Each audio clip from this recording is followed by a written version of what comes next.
Assalamualaikum warahmatullahi wabarakatuh dan selamat sejahtera. Mari kita belajar Bahasa Melayu Komunikasi Pendidikan Khas Tingkatan 3. Pada hari ini, cikgu akan mengajar tentang tema 1 iaitu kebersihan dan keselamatan. Tajuk Unit 1, Penampilan Diri. Jadi pada hari ini, cikgu akan menerangkan tentang Unit 1, Penampilan Diri, Kemahiran Mendengar dan Bertutur. Gambar menunjukkan pakaian seragam sekolah.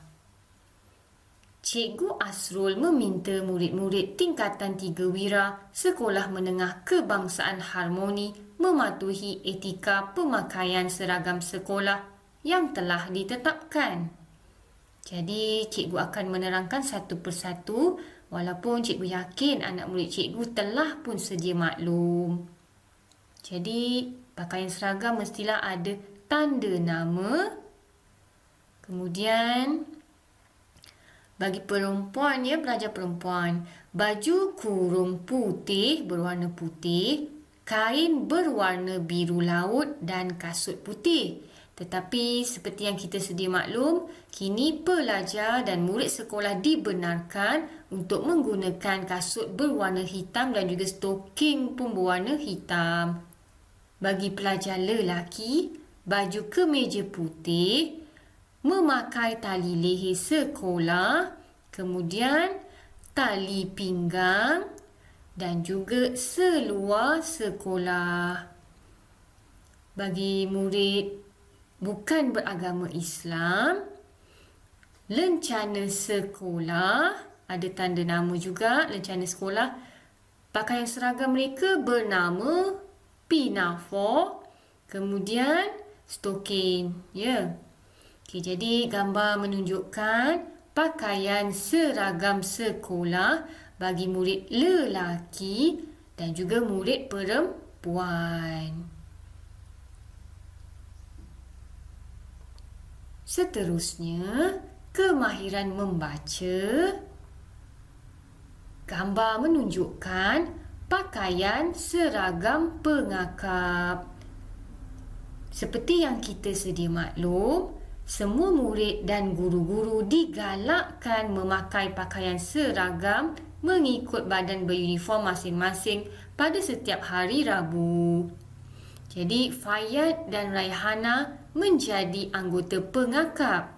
Mereka memakai pakaian seragam lengkap pada setiap hari Rabu. Mari kita lihat apa aksesori pakaian seragam pengakap.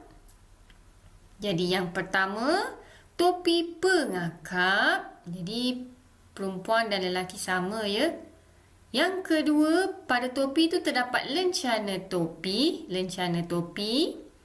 Yang ketiga, bagi perempuan memakai tudung berwarna kelabu. Yang keempat, woggle pada scarf ni woggle. Jadi sama di sini. Kemudian terdapat tanda nama. Tanda nama. Kemudian yang keenam, lencana Malaysia. Kemudian yang ketujuh, lencana keanggotaan pengakap di sini. Kemudian yang ke-8, skarf rasmi. Yang ni skarf rasmi. Kemudian tali pinggang rasmi bagi pelajar lelaki. Dan akhir sekali, kasut berwarna hitam. Bagi pelajar lelaki dan pelajar perempuan sama. Jadi, gambar menunjukkan pakaian seragam pengakap bagi murid lelaki dan perempuan. Seterusnya, tahukah anda lencana kemajuan pengakap terdiri daripada yang pertama, lencana usaha. Jadi gambar menunjukkan lencana usaha. Terdapat tulisan usaha pada lencana Kemudian Yang kedua, lencana maju. Gambar menunjukkan lencana maju. Dan yang ketiga, lencana jaya. Gambar menunjukkan lencana jaya. Ada tulisan jaya. Jadi, usaha, maju, jaya. 3 lencana ya. Jadi, tuliskan jawapan di atas dalam modul yang telah cikgu berikan. Terdapat 3 lencana. Tuliskan dalam modul. Seterusnya, kemahiran menulis. Tajuk pengawas sekolah. Ganesh telah dilantik menjadi pengawas sekolah.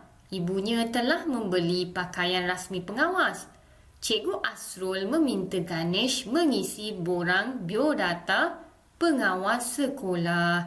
Jadi, dalam modul cikgu ada sertakan sekali borang biodata ini. Tugasan anak murid cikgu, lengkapkan biodata di atas dalam modul dengan mengisi maklumat anda.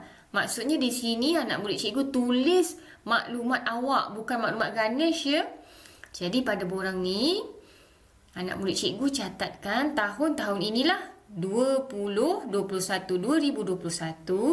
Nama awak apa? Contohnya Ali bin Ahmad. Nama bapa Ahmad bin Abu. Contohlah ya. Jantina lelaki. Pekerjaan bapa? Guru. Catatkan di sini guru. Tarikh lahir awak berapa hari bulan? Nama ibu. Seterusnya awak tuliskan tingkatan 3, kelas apa? Kemudian pekerjaan merujuk pada pekerjaan ibu, alamat rumah, jawatan pernah disandarkan di sekolah, contohnya pernah menjawat sebagai ketua kelas. Jadi awak catatkan di sini ketua kelas, bendahari kelas ke dan sebagainya. Kemudian aku janji bahawasanya saya merujuk kepada nama awak, nama yang penuh, berikrar dan berjanji. Jadi lengkapkan biodata ini, tanda tangan awak dan juga tanda tangan ibu bapa ataupun penjaga awak. Lengkapkan biodata dalam modul yang telah cikgu berikan. Jadi, lengkapkan biodata tersebut dengan mengisi maklumat anda. Seterusnya, penilaian 1. Labelkan pakaian seragam di bawah. Cikgu tadi telah menerangkan berkenaan dengan pakaian seragam sekolah. Jadi, jawab latihan dalam modul yang telah cikgu berikan. Gambar ni pun ada ya dalam modul latihan ni. Jadi, anak murid cikgu catatkanlah apa jawapannya. Rujuk pada anak panah ni apa jawapannya. Catatkan pada ruangan jawapan yang telah disediakan. Seterusnya, banding beza gambar di bawah. Mari kita lihat gambar apa ya. Jadi, ada 4 gambar. 1, 2, 3, 4. Tadi cikgu dah terangkan berkenaan dengan pakaian seragam sekolah. Jika lihat di sini, ini pakaian seragam sekolah. Yang ini adalah pakaian sukan. Jadi, bila awak lihat, kita lihat di sini ada 4 gambar. Yang ni pakaian sukannya boleh ke ni pakai selipar? Yang ni macam mana pula ya? Nombor 2, nombor 3 dan nombor 4. Perhatikan gambar tersebut. Sama ada pakaian seragam tersebut boleh ataupun tidak. Jadi anak murid cikgu jawab latihan dalam modul yang telah cikgu berikan. Berdasarkan penerangan cikgu sebentar tadi berkenaan dengan pakaian seragam sekolah. Jadi sekian sahaja PDPR cikgu pada hari ini. Cikgu berharap semua murid cikgu gembira dan semangat untuk belajar serta melaksanakan tanggungjawab dan tugasan yang diberikan dengan baik dan bersungguh-sungguh. Selamat belajar. Jadi, terima kasih kerana menonton dan belajar Bahasa Melayu Komunikasi bersama Cikgu Tim. Dan sila kongsi dan subscribe YouTube Cikgu Tim untuk belajar dan mengikuti PDP yang seterusnya. Selamat belajar!